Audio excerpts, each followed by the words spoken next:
Bienvenidos a su grupo de educación y más. El día de hoy tenemos un nuevo tema de biología denominado biomoléculas inorgánicas. Bien, quien les habla es el profesor Edwin Baucar Montenegro y vamos a dar inicio a este tema. Primero, en su concepto de biomoléculas inorgánicas, vamos a tener que son aquellas que en su estructura química no presentan enlaces de carbono con otro carbono. Y aquí tenemos como ejemplo el agua, las sales minerales, gases, algunos ácidos y algunas bases. Pero principalmente vamos a hablar del agua, las sales minerales y los diferentes gases que encontramos. En el caso del agua, vamos a tener que su fórmula es el H2O, la fórmula bastante conocida, pero algo también bastante importante es que cada átomo de hidrógeno se une al átomo de oxígeno, pero mediante un enlace llamado covalente polar. Aquí está, como lo voy a poder señalar aquí, covalente polar, ya es un enlace covalente. Entonces el oxígeno a los hidrógenos está mediante un enlace covalente polar. Tenemos también que el agua es la biomolécula más abundante de los seres vivos. En los humanos representa aproximadamente el 60% de su peso corporal. ¿Cuáles son las funciones del agua? Dentro de una de las funciones del agua tenemos que ayuda a la función digestiva y facilita la eliminación de sustancias de desecho. Tenemos que lubrica las articulaciones y diferentes partes de nuestro cuerpo de manera interna. Y tenemos que sobre todo tiene una función de termorregulador, regula la temperatura corporal. ¿Cómo así? Cuando hay demasiado calor dentro de tu cuerpo, el agua absorbe ese calor y obviamente se eleva el calor del agua hasta ser expulsado. ¿A través de qué? Del sudor. Por eso cuando tú haces mucho ejercicio, obviamente los músculos producen calor.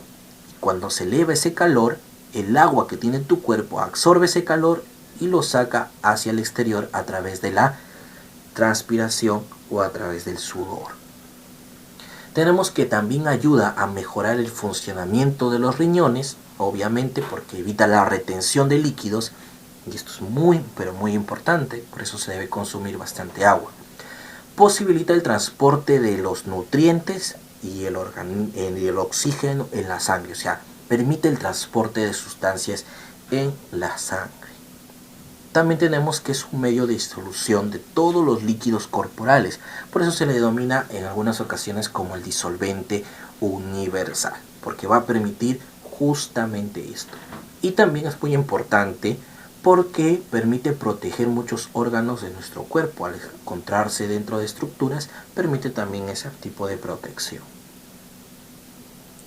Dentro de las propiedades del agua tenemos la bipolaridad, que ya lo vimos, que aquí está formado por dos polos, un polo negativo del oxígeno y un polo positivo, en este caso del hidrógeno. Tenemos la cohesión molecular, que es lo que permite que sus moléculas estén unidas entre ellas. O sea, aquí tenemos una molécula de agua, aquí tenemos otra molécula de agua, y cada molécula de agua se va a unir mediante un enlace de puentes de hidrógeno, pero están unidos mediante esta estructura que le llamamos cohesión molecular. Ahora, la adhesión molecular es la que permite que cada molécula de estructura de agua pueda adherirse a diferentes estructuras, como la ropa, la piel, incluso una telaraña, incluso las hojas, el suelo, permite adherirse a cualquier estructura, ¿no? Tenemos la tensión superficial. ¿Alguna vez te has puesto a pensar, por ejemplo, por qué nosotros flotamos cuando estamos de repente en una piscina, o estamos, por ejemplo, en el mar, o estamos en un río o en un lago y flotamos? O por qué, por ejemplo, los zancudos cuando están ahí no se hunden, o una tabla, por ejemplo, cuando está sobre el agua no se hunde. Eso es justamente porque las moléculas, al estar bien unidas, bien conectadas por esta cohesión molecular que tienen, va a permitir que en el caso del agua, en su estado líquido, tenga una propiedad que es la tensión superficial, ¿no? Y no permite que las cosas ingresen o rompan esta estructura. Por eso, cuando alguien se tira, por ejemplo, un clavado y no sabe cómo caer, y cae, por ejemplo, de barriga, es como si chocara una piedra con otra, ¿no? Porque hay una tensión superficial. Es por eso que los nadadores, para romper esta tensión superficial, forman en este caso como si fuera una punta con los dedos, para poder romper de esa manera esa tensión superficial e ingresar al agua sin ningún problema. Tenemos elevado calor específico. Ya te mencionaba que una de sus funciones del agua era justamente regular el calor de nuestro cuerpo. Y esto es justamente porque para que se pueda evaporar el agua, necesita un alto grado de temperatura, por ejemplo los 100 grados Celsius de temperatura para que pueda expulsarse. Y eso permite absorber bastante calor y eso nos permite regular nuestra temperatura. A diferencia de otras sustancias líquidas como por ejemplo el alcohol, que obviamente va a hervir o va a llegar a su estado de ebullición a una temperatura mucho menor, como puede ser los 60 grados. También tiene la capilaridad. ¿Qué significa? Que permite que por los capilares de otras partículas o de otros materiales pueda viajar. Por ejemplo, el agua que se encuentra aquí por los capilares de la servilleta puede llegar acá. Y por eso vemos las manchas de diferente color. Como también en este caso, ¿no? Entre el rojo y entre el amarillo van a viajar y se van a mezclar acá. Entre el azul y el amarillo viajan y se mezclan en esta zona. Pero viaja el agua a través de estos capilares. Algo muy, pero muy increíble, ¿no? Pero tienen esta propiedad. Potencial de hidrógenos. ¿Qué significa esto? El potencial de hidrógenos es la cantidad de, en este caso, hidrogeniones que posee una sustancia. Y esto permite conocer si una sustancia es muy ácida o muy básica o es neutra, ¿no? Entonces, si su pH, que es el potencial de hidrógeno, es mucho menor a 7, estamos hablando que tiene un pH ácido. Pero si hablamos que su pH es de 8 hacia arriba, estamos hablando de un pH alcalino o básico. Bien, algunos ejemplos de pH ácido que tenemos son el ácido clorhídrico, los jugos gástricos, el limón, la cerveza, el pan, incluso la leche.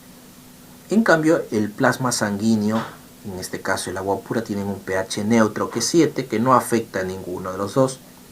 Y tenemos en este caso a los pH alcalinos como el bicarbonato de sodio, los detergentes, el amoníaco y el hidróxido de sodio. ¿Qué son los buffers o amortiguadores? En este caso los buffers o amortiguadores, dentro de las propiedades del agua que permiten disolver estas sustancias y llevarlos, en este caso, a amortiguar o en este caso reducir cuando una sustancia está muy alcalina o está en este caso muy ácida, como el bicarbonato de sodio. Por ejemplo, si hay algo que está muy ácido dentro de nuestro cuerpo, el bicarbonato de sodio puede hacerlo un poco más neutro o más alcalino. De esta manera regula el pH. Sales minerales resultan de la combinación de un metal y un no metal. Por ejemplo, un catión y un anión. Tenemos tres tipos de sales minerales. Las disueltas, que en medio acuoso forman iones o electrolitos, lo que habrás escuchado que tienen las bebidas energéticas, que son sales justamente disueltas. Por eso es un sabor medio peculiar que tienen las bebidas energéticas. Y justamente esas sales disueltas que tenemos como electrolitos, tenemos al magnesio, al calcio, al potasio, al cloruro, al sodio y al manganeso. Y algunos de ellos están en formas de catión, como el sodio, el potasio, el calcio y el magnesio, y otros en forma de aniones como el cloro, ¿no? Los fosfatos, los sulfatos y los bicarbonatos. Tenemos las sales minerales precipitadas que se encuentran en el citoplasma o en la superficie celular, formando estructuras sólidas, insolubles y estructuras esqueléticas, como podemos observar acá, ¿no? Formando estructuras de los huesos, exoesqueletos o las conchas de algunos animales marinos. Ejemplos aquí tenemos, ¿no? A los fosfatos de calcio, tenemos a los carbonatos de calcio, tenemos a los moluscos o crustáceos y la dentina, que es la parte de los dientes. Tenemos también en este caso al silicio, que va a formar en este caso la parte de las espículas de las esponjas. Tenemos también las sales minerales asociadas a sustancias orgánicas, como por ejemplo, si un fosfato está unido a una proteína se le llama fosfoproteína, o si está unido a un lípido se llama fosfolípido. Como ejemplo acá tenemos a la estructura de un fosfolípido, que tenemos el ácido graso, ¿no?, que es la parte lipídica, y aquí tenemos el fosfato, y acá tenemos al glicerol, que es un alcohol que va a permitir en este caso la unión. ¿Cuáles son las funciones de las sales minerales? Son funciones reguladoras, como por ejemplo regula el equilibrio hídrico, o sea, la cantidad de agua de nuestro cuerpo. También regula el equilibrio de ácido-base, o sea, el pH. Ayuda a lo que es la transmisión de impulsos nerviosos, contracción muscular y la coagulación sanguínea. Aquí lo podemos ver, los impulsos nerviosos y también la coagulación sanguínea, ¿no? Estos son función reguladora de las sales minerales, como por ejemplo el calcio permite esto, ¿no?, la coagulación sanguínea. También el calcio, el sodio van a permitir los impulsos nerviosos. Tiene una función metabólica, que es la función coenzimática en la fotosíntesis y también en el transporte, ¿no? Por ejemplo, aquí el magnesio se asocia a la clorofila en la fotosíntesis, el hierro se asocia a la hemoglobina para lo que es el transporte de sustancias, como en este caso el oxígeno, y tiene aquí la asociación estructural, que va a formar parte de las membranas lipídicas. Aquí en la estructura, por ejemplo, forma concha de molusco, huesos, dientes, membrana celular y los exoesqueletos. Aquí tenemos justamente el exoesqueleto, conchas marinas, ¿no? Y tenemos que también forma parte de la estructura de huesos y dientes. Y como lo decíamos, de la membrana celular, como acá, que lo podemos observar. Tenemos a los gases más importantes involucrados en los procesos biológicos son el oxígeno, el dióxido de carbono, el nitrógeno y el ozono.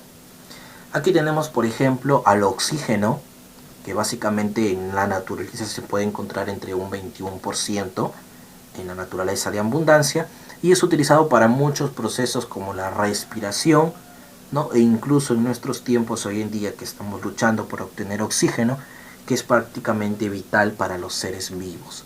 Tenemos el dióxido de carbono, que algunos pensarán es totalmente negativo, pero no es negativo, necesita estar en una cantidad importante en la naturaleza, pero el ser humano ha hecho que puede estar en cantidades muy elevadas, lo cual perjudica ya en este caso a lo que es la vida de los seres vivos.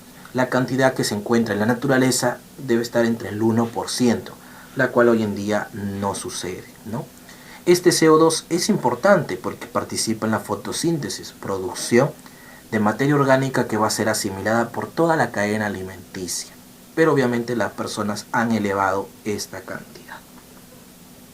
Tenemos el nitrógeno, que es el más abundante en la naturaleza, se encuentra aproximadamente entre un 78% de abundancia, y es muy importante porque va a permitir que se formen los nitratos, las sustancias que las plantas absorben, para posteriormente formar proteínas y formar, en este caso en nuestro cuerpo, cuando los ingerimos, formar nuestras propias proteínas.